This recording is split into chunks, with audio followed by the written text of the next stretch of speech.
Саламатсыздарбы?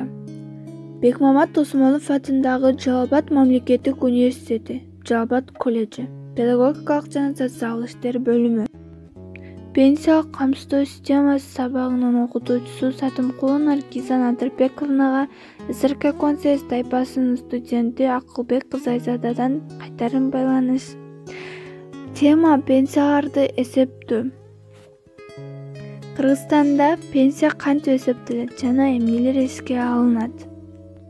Пенсияны төлөөдө жашы, майыптыгы жана багуучусунан айрылгандыгы боюнча жарандарга Кыргыз Республикасынын мыйзамына ылайык Социалдык фондунун органдарына жазган арызынын негизинде пенсионердик банктык эсебине пенсия которуусу, ал эми эсеби жок болгон учурда жашаган жерине почталык которуу жолу менен төлөнүп берилет.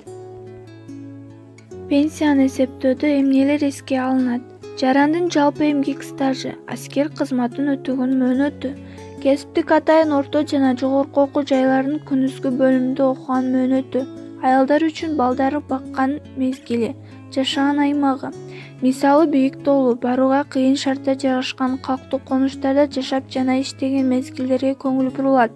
1996 жылдан кийин жарандардын жеке эсебинде топтолгон камсыздандыруу төлөмдөрү эске алынат.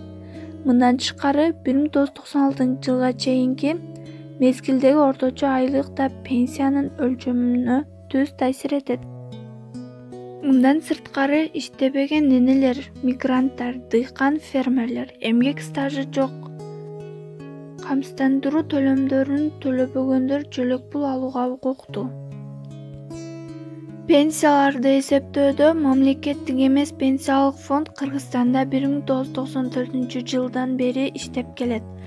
Ал жерден 1634 адам пенсия менен камсыз болушат. Бул фондко жарандар келишим түзүп, эсеп ачып, ага ар сайын акча которуу менен пенсияны топтоп алышат. Анын 3 түрү бар: ыктыярдуу топтоо система, мурас балдар пенсиясы, пенсиялык камсыздоо полиси. Мына ушул менен мен презентациям аягына келди. Көңүл бурганыңыздарга рахмат.